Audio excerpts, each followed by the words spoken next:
feel like being a long-distance trucker in America in the 90s would have kicked ass. Yeah. All the radio you'd get to listen to. Yeah. You're listening to, like, Art Bell annoyed the fuck out of you. And then Rush Limbaugh seething about libtards. Howard Stern is humiliating some whore. Like normal-looking girl calling her an ugly retard. Some extremely normal girl. Howard Stern is having a deformed dwarf. like Rim a hooker. Live on radio. He's having Beetlejuice Green get head on the radio. It'd be awesome. Yeah, the radio would have been sick. I feel like they had a lot of banger talk radio. Yeah. But, this Art Bell Exorcist series is quite interesting. I'm going to have to dig more into Art Bell stuff. Because it would just be like, it's like they're like 3-hour-long things of just like pure Noid pills. And it's just this like renegade Catholic exorcist priest guy like talking about like how it works. And it's like, wow, that's scary. It's extremely scary. Well, just like, at least according to this guy who has a vaguely British accent, so he seems pretty trustworthy. I trust anyone who's said they've done an exorcism. I believe that they have. Well, he apparently actually did. Yeah. And he was like licensed by the church exorcist. Who I believe did, like, that. Hundreds of them or something. But it was just like at least according to him, like the scale of it and like how many people who are like sort of perceived as mentally ill are actually possessed. Demonically possessed. Well, that's what I believe most homeless people are under some form of possession. Well, he was saying it's a big chunk. He was saying like when they do an exorcism, like before you'll go through a couple rounds where they'll try and make sure it's not like a brain tumor or something like that, right? Yeah, or some like other cause. Yeah, and they'll have like secular psychiatrists examine the person and all of that. But he was saying it's like a lot of people, especially like you're saying like the sort of like multiple personalities. He was like, well, that's almost always a demon. Well, yeah. Yeah, I think people think it's like your average, like someone who like would, and this is probably not even a real type of guy, is the guy who would believe in mental illness and demonic possession. But like I think people are like, it's more logical to me that it would be like even if like a small form of like, I think anything like that, like any sort of like bad for your soul activity invites a demon into you. Well, that's what he was saying. He was saying that it's like it's never all at once. Yeah, and it's always like a gradual. It's sort of like maybe you explicitly make the bargain. Yeah, but it's always like a gradual. You kind of like your will giving into it piece by piece over an extended period of time, and there's all these different avenues to it. Yeah, that's why like homeless people like don't want help. Right. Well, and from the sounds of it, I'll have to listen to the rest of them because he's got 7 interviews with the guy. They're all like 3 hours long. I'm gonna probably listen to that on my way home. It's really good. Yeah, it's Art Bell and Father Malachi Martin. Great name. Yeah, and he's got a very trustworthy accent. I believe this wholeheartedly. And like it kind of makes sense. Yeah. But and it's sort of like how there's different avenues where it can be sort of like, like lust or pride or saying like addiction is a really big thing where it's just you slowly give bits of yourself away. Yes. Until the demon takes over. And then like the sort of crazy things that you do, that's kind of like you trying to fight it. But he's also saying that there's a lot of people who become like perfectly possessed where they're just like fully given over to it and they're not like fighting it anymore. And he was saying, this was a little sinister, that that's very prevalent among like America's like old families. And it's like damn, like the real old like New England types. And he was saying too, it can be like kind of passed down. Oh, so if like 100%. One of your parents is like demonically possessed, they'll kind of like give their children. Imagine birthing a child while demonically possessed. Yeah, there's going to be an effect. Yeah, you conceiving a child under demonic possession is like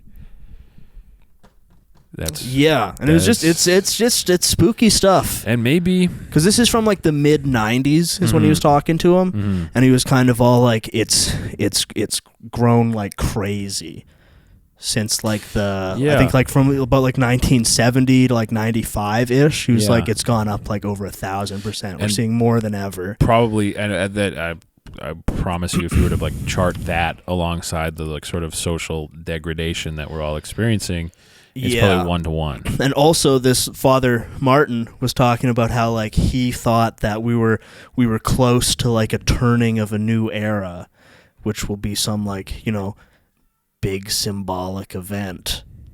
That'll happen in the near future from 1996. Oh, Father Malachi, no! Yeah. Holy shit. Is he still alive? No, he was like in his, I think, late 70s when he was talking to Art Bell in the 90s. Rest in peace. And I think he died relatively short. Like, I think he was, I looked it up, it was like 98, 99, something like that. He died. Damn. But I believe that 100%. Yeah. Because, it's not...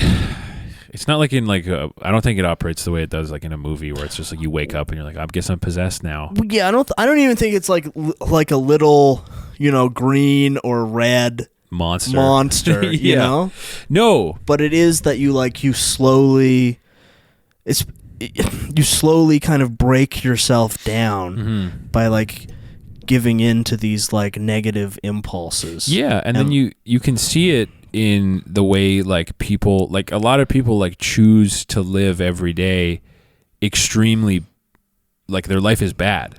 Yeah. You know what I mean? Like it's a high stress environment that they create for themselves. And it always makes me think of, I forget where I heard this, but it's like a creature that like chooses to live in hell must surely be demonic. Yeah. If you're choosing to live in a hellish way. Yeah.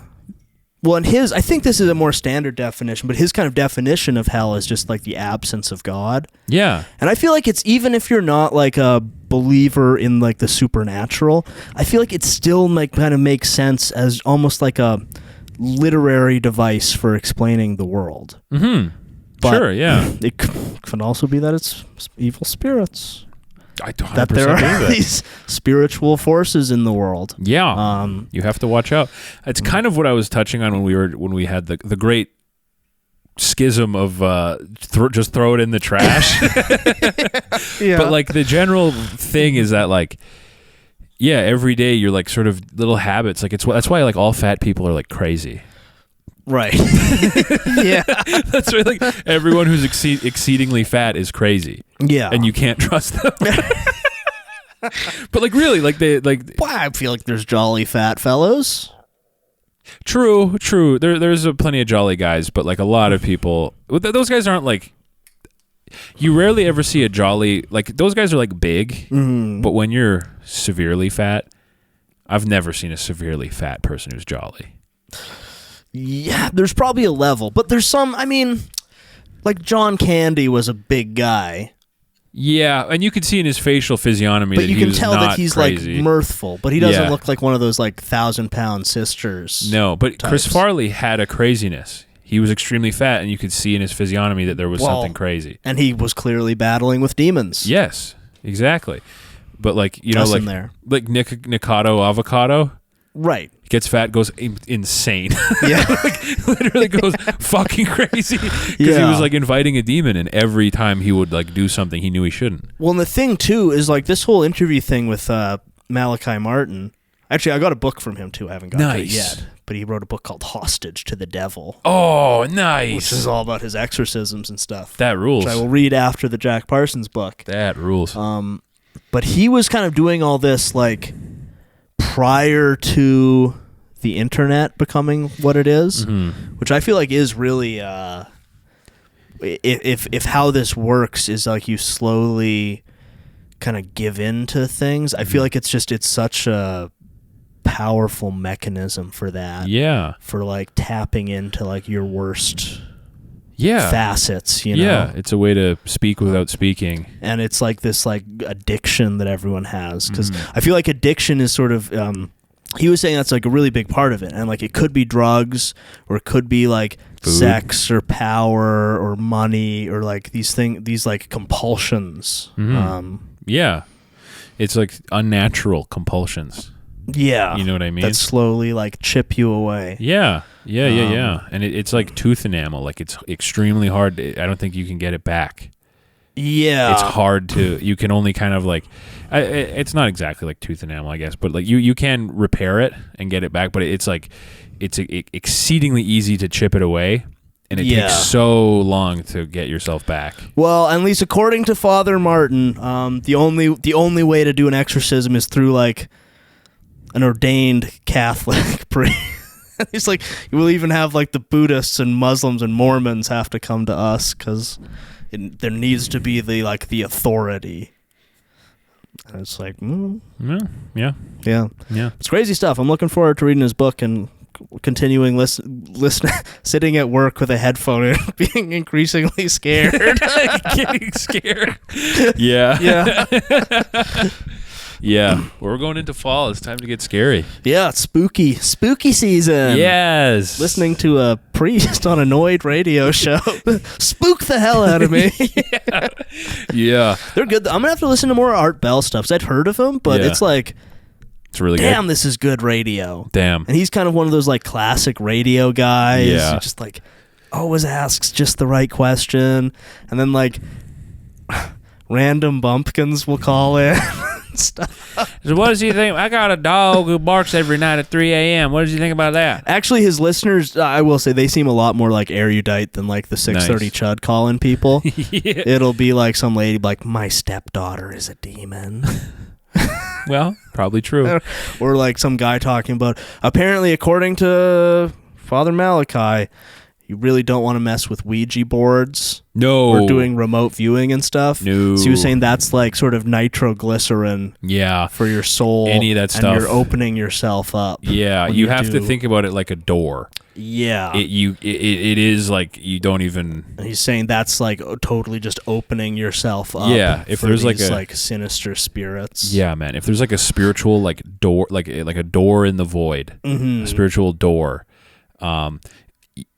only open it if you're comfortable standing in front of an open door to like the unknown. Yeah. Well, that's what frickin' happened to John D, who we were talking about a few weeks ago. Yeah. He was doing all those rituals and stuff. Yeah. And he opened the door. And it joined him. Yeah. You don't want to do that unless you're like exceedingly comfortable in that space. It's risky business. It's super risky business. Yeah. I don't even like palm readings and stuff like that. Yeah, well, he was saying like, like the Ouija board, it's some like little piece of cardboard. Yeah. But it's just like when you sit down and do that, like your intention is to like open yourself up. And same with like seances and all this stuff. kind of stuff. Yeah. There was I fell asleep, but I had it on. But there was like there's just infinite cases of stuff like that where like you sat down with heavy, intense intention to like open yourself to that. And then everything gets really bad. Yeah. It's like, don't do that. It's I don't mess with that it's shit. Interesting stuff though. At least like the first one is like really good. I don't even love like I've been invited a few times to go like ghost hunting or whatever, or like go to like haunted spots. Yeah. And I don't even love like going to a place with the intention of like seeing a something ghost paranormal. Yeah. I don't like, because it's like I don't really think it's like restricted to that place. You know what I mean? Like you're going to take something home with you. And your hat is going to become haunted. Well, you're going to just like something there. Everything there is like radioactive spiritually. You know what I mean? And like if it's some horrible place where like we used to have a hospital that was like a TB unit, and then it was the Camsell Hospital.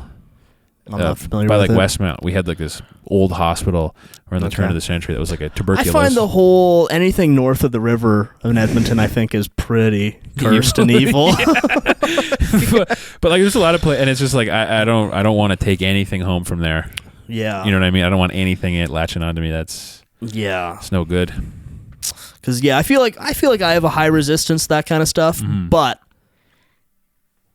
maybe that's the folly of pride. Well, got to be more careful. I just think you can't be too careful. Yeah. With stuff like that.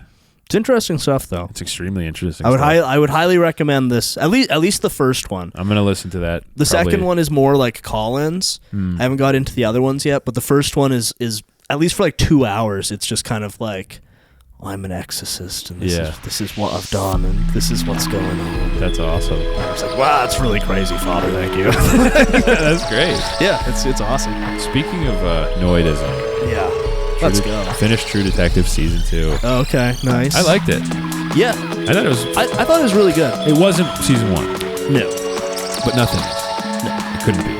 but yeah, it was really good though. I liked it. I thought Colin Farrell ruled. As you